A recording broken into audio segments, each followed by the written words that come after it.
যতগুলো লক্ষণ বাচ্চাদের প্রাণঘাতী হতে পারে, জটিল লক্ষণ এর মধ্যে খিঁচুনি অন্যতম। আজকের ভিডিওতে আপনার সন্তানের কেন খিঁচুনি হতে পারে জানবো। সাধারণত জন্মের পরে মাথায় আঘাতজনিত কারণে ব্রেইনে দীর্ঘ সময় অক্সিজেন না পৌঁছালে বাচ্চাদের খিঁচুনি হতে পারে। এই খিঁচুনি ভবিষ্যতে ব্রেন ডেভেলপমেন্টে, বাচ্চার শারীরিক এবং মানসিক বৃদ্ধিতে হ্যাম্পার করতে পারে। বাচ্চাদের খিঁচুনি হতে পারে রক্তের গ্লুকোজের মাত্রা কমে গেলে, যে মায়েরা ডায়াবেটিসের জন্য ইনসুলিন নিত গর্ভকালীন সময়ে। বাচ্চাদের খিঁচুনি হতে পারে রক্তে ইনফেকশন সারা গায়ে ছড়িয়ে সেপ্টিসেমিয়া থেকে। বাচ্চাদের সবচেয়ে কমন খিঁচুনি হয় 6 মাস থেকে 5 বছর বয়সের মধ্যে জ্বরজনিত খিঁচুনি, যেটিকে মেডিকেল সায়েন্সে ফেব্রাইল কনভালশন বলা হয়।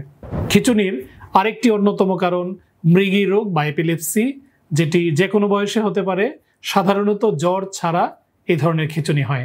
এছাড়া ব্রেইনে বিভিন্ন ধরনের ইনফেকশন, ব্রেনের পর্দা ইনফেকশন, মেনিনজাইটিস, ব্রেনের ভিতরে টিউমার বা যে কোনো লিশন থেকে এই ধরনের খিঁচুনি হতে পারে। বাচ্চাদের খিঁচুনি হয় অনেক সময় বদ হজম বা পাতলা পায়খানা দীর্ঘদিন থাকলে, লবণ ইমব্যালেন্স বা ইলেকট্রোলাইট ইমব্যালেন্সের কারণে। বাচ্চাদের খিঁচুনি হলে দ্রুততম সময়ের মধ্যে কালক্ষেপণ না করে নিকটস্থ চিকিৎসকের পরামর্শ নেওয়া উচিত। ডাক্তার শফিক, আজকে এ পর্যন্ত।